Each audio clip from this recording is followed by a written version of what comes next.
ನೋಡಿ ಗೈಸ್, ಹಲಸಿನ ಕುಜ್ಜ. ಹೇಳೋ ಸ್ಟೈಲಿಗೆ ನಾನು ಹೇಳೋ ಸ್ಟೈಲಿಗೆ ನನಗೆ ನಗು ಬರ್ತೈತೆ. ಅವರೆಕಾಳು ಹಲಸಿನ ಕುಜ್ಜ. ನಾನಿನ್ನು ಊಟ ಮಾಡಿಲ್ಲ, ಈಗ ಊಟ ಮಾಡಬೇಕು.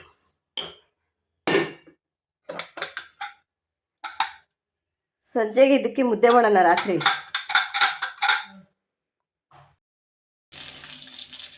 ಗೈಸ್, ಬಾಳೆದಿಂಡಿನ ಪಲ್ಯ ಮಾಡ್ತಾಯಿದ್ದೀನಿ. ಎಣ್ಣೆ ಹಾಕಿದ್ದೀನಿ, ಸಾಸಿವೆ, ಕರಿಬೇವು, ಕಡಲೆಬೇಳೆ, ಈರುಳ್ಳಿ, ಹಸಿಮೆಣಸು ಹಾಕಿದ್ದೀನಿ.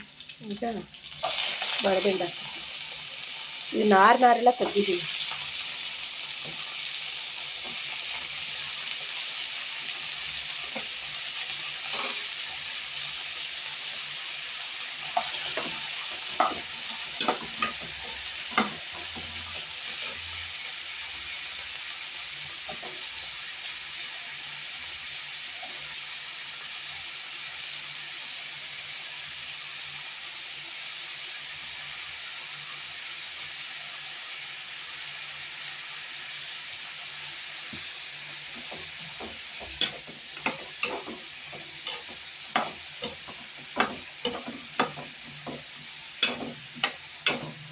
ಇದು ಕಟ್ ಮಾಡಿ ನೀರಲ್ಲಿ ಹಾಕಿ ನಾರು ಥರದ್ದೆಲ್ಲ ತೆಗಿಬೇಕು.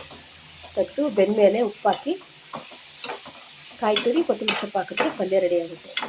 ಚಪಾತಿನೂ ಚೆನ್ನಾಗಿರುತ್ತೆ. ಇದಕ್ಕೆ ಮಸಾಲೆ ಹಾಕಿ ಕೂಡ ಮಾಡ್ಬೋದು, ಹೀಗೆ ಪ್ಲೈನಾಗೂ ಕೂಡ ಮಾಡ್ಬೋದು. ಆರೋಗ್ಯಕ್ಕೆ ತುಂಬಾ ಒಳ್ಳೆಯದು.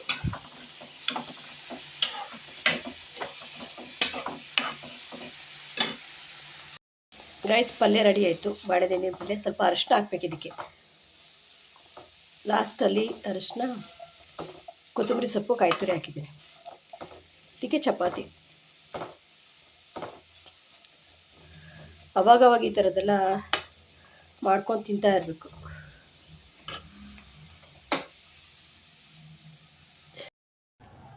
ಗೈಸ್, ಏನು ಗೊತ್ತಾ, ನಾವು ಚಾನಲಿಗೆ ಹೂವು, ದೇವ್ರ ಪೂಜೆಗೆಲ್ಲ ಹೂವು ಹಾಕ್ತೀವಲ್ಲ, ಹೂವನ್ನು ಬಿಸಾಕೋಣ ಅಂತ ಬಂದಿದ್ವಿ.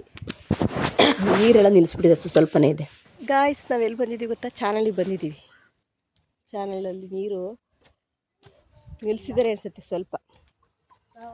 ನೋಡಿ, ನಾವಿಲ್ಲೇ ಬಟ್ಟೆ ಒಗಿತಾ ಇದ್ದಿದ್ದು. ಡೈಲಿ ಒಂದೊಂದು ಪುಟ್ಟಿ ಬಟ್ಟೆ ಒಗಿತಾ ಇದ್ದೆ.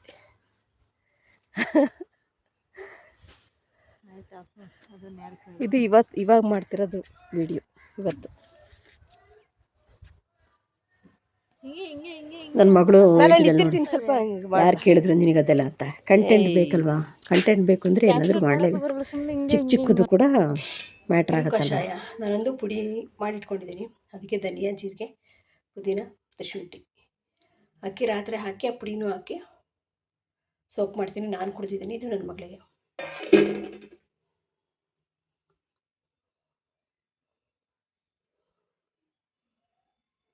ಎಲ್ಲ ಕ್ಲೀನ್ ಮಾಡಬೇಕಿನ್ನ ಮನೆಯೆಲ್ಲ ಹಬ್ಬಕ್ಕೆ. ಇಲ್ಲಿ ಬೀಟ್ರೋಟ್ ಪಲ್ಯ ರೆಡಿ ಆಗ್ತಾಯಿದೆ. ಇದು ರಸಮ್, ಇದು ಅನ್ನ. ಇವತ್ತಿನ ಲಂಚಿಗೆ ಗೈಸ್, ಇವತ್ತಿನ ಲಂಚು ಅನ್ನ, ರಸಮ್, ಬೀಟ್ರೋಟ್ ಪಲ್ಯ, ಮಜ್ಜಿಗೆ. ಏನು ಗೊತ್ತಾ ಗೈಸ್, ಇದು ನಮ್ಮ ಮನೆ ಹತ್ರ ನಾಯಿ ಡೈಲಿ ಬರ್ತಾ ಇರ್ತಾ. ನಾನು ಏನಾದರೂ ಹಾಕ್ತಾಯಿರ್ತೀನಿ, ಅದಕ್ಕೆ ಬಂದು ಇಲ್ಲೇ ಮಲ್ಕೊಳ್ಳುತ್ತೆ. ನನ್ನ ಅಂಗಡಿಗೂ ಒಂದು ಕೂಡ ಬರುತ್ತೆ. ನಾವು ಫಸ್ಟು ಒಂದು ಕಡೆ ಇದ್ವಿ ಸಿಟಿಲಿ. ಅಲ್ಲಿ ಒಂದು ನಮ್ಮ ಪಕ್ಕದ ಮನೇಲಿ ರ್ಯಾಟ್ ವಿಲ್ಲರ್ ಇತ್ತು, ನಾಯಿ ತುಂಬ ಹೈಟ್ ಇತ್ತು. ಅದೇ ನಮ್ಮನ್ನು ಒಂದು ರೀತಿ ನಾವಿಬ್ಬರೇ ಇರ್ತಿದ್ದ ಪ್ರೊಟೆಕ್ಟ್ ಮಾಡಿರೋ ನಾಯಿ ಅಂದರೆ ಅದೇ. ಒಬ್ರಿಗೂ ಕೂಡ ಅದು ಬರೋಕ್ಕೆ ಬಿಡ್ತಾ ಇರಲಿಲ್ಲ. ಎಲ್ಲ ಬರೋಕ್ಕೆ ಹೆದ್ರುಕೊಳ್ಳೋರು, ಅಷ್ಟು ಹೈಟ್ ಇತ್ತು, ತುಂಬ ಹೆದ್ರುಕೊಳ್ಳೋದು. ಅದು ಯಾರಿಗೂ ಇಲ್ದವರಿಗೆ, ಅನಾಥರಿಗೆ ಆಕಾಶನೇ ಕಾವರು ಅಂತಾರಲ್ಲ, ಹಂಗೆ ನಮ್ಮನ್ನು ಕಾಪಾಡಿದ್ದೇ ನಾಯಿ. ಆ ನಾಯಿ ಇರೋದ್ರಿಂದ ನಮ್ಮ ಮನೆಗೆ ಯಾರು ಬರೋಕ್ಕೆ ಜನ ಎಲ್ಲ ಹೆದ್ರುಕೊಳ್ಳೋರು. ಡೈಲಿ ನಾನು ಊಟ ಆಗ್ತಾಯಿದ್ನಲ್ಲ, ಅದು ನಾವು ಬಂದು ಒಂದು 15 ದಿವಸಕ್ಕೆ ತೀರೋಗ್ಬಿಡ್ತು.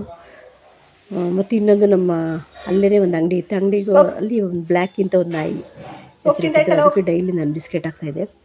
ನೋಡಿದ ತಕ್ಷಣ ಅದು ನಮಸ್ತೆ ಮಾಡ್ತಾಯಿತ್ತು. ನಂಗೆ ಅದು ಅದ್ರದ್ದು ಆ್ಯಕ್ಷನ್ಸು ಕೂಡ ನನಗೆ ನಾಯಿಗಳದ್ದೆಲ್ಲ ಗೊತ್ತಿರಲಿಲ್ಲ. ಅಂಗಡಿಯವರು ಹೇಳಿದ್ರು, ನೋಡಿರಿ ನಿಮ್ಮ ನೋಡಿದ ತಕ್ಷಣ ಅದು ನಮಸ್ತೆ ಮಾಡ್ತೆ ಅಂತ. ಅದಕ್ಕೂ ಡೈಲಿ ನಾನು ಬಿಸ್ಕೆಟ್ ಹಾಕ್ತಾಯಿದ್ದೆ. ಅದು ನಾನು ಕೆಲ್ಸಕ್ಕೆ ಹೋಗ್ತಾಯಿದ್ದೆ. ಅವಾಗ ಕೆಲ್ಸಕ್ಕೆ ಹೋಗೋವರೆಗೂ ನಂಗೆ ಅದು ಡ್ರಾಪ್ ಮಾಡೋಕ್ಕೆ ಬರೋದು. ಸ್ವಲ್ಪ ಹೊತ್ತಿದ್ದು ಆಮೇಲೆ ಮನೆಗೆ ಬರೋದು. ಮತ್ತು ನಮ್ಮಮ್ಮವ್ರ ಮನೆಗೆ ಬಸ್ಸಿಗೆ ಹೋಗ್ಬೇಕಾದ್ರೆ ಬಸ್ ಸ್ಟ್ಯಾಂಡಿಗೆ ಬಂದು ನನಗೆ ಡ್ರಾಪ್ ಮಾಡ್ತಾಯಿತ್ತು. ನಿಜವಾಗ್ಲೂ ನಾಯಿಗೆ ಎಷ್ಟು ನಿಯತ್ತಿರುತ್ತೆ ಅಲ್ವಾ. ಅದು ಅಳ್ತಾಯಿತ್ತು ಒಂದು ದಿವಸ ನಾನು ನೋಡಿ. ನೆಕ್ಸ್ಟ್ ಡೇ ಅದು ಸತ್ತೋಗ್ಬಿಡ್ತು. ಯಾಕೆ ಈ ನಾಯಿ ಅಳ್ತಿದೆಯಲ್ಲ ಅಂದ್ಕೊಂಡೆ. ಆವಾಗ ಅಂಗಡಿ ಅಣ್ಣ ಹೇಳಿದ್ರು, ರೀ ಬ್ಲ್ಯಾಕಿ ಸತ್ತೋಗ್ಬಿಡ್ತು, ಯಾರೋ ಆಕ್ಸಿಡೆಂಟ್ ಮಾಡಿದ್ರು ಅಂತ. ನನಗಂತೂ ನಿಜವಾಗ್ಲೂ ತುಂಬಾ ಬೇಜಾರಾಯ್ತು ಅವಾಗ. ನಾಯಿಗಳು ಎಷ್ಟು ಅವಕ್ಕೆಲ್ಲ ಮೊದಲೇ ಎಲ್ಲ ಗೊತ್ತಾಗುತ್ತಲ್ಲ ಅಂತ.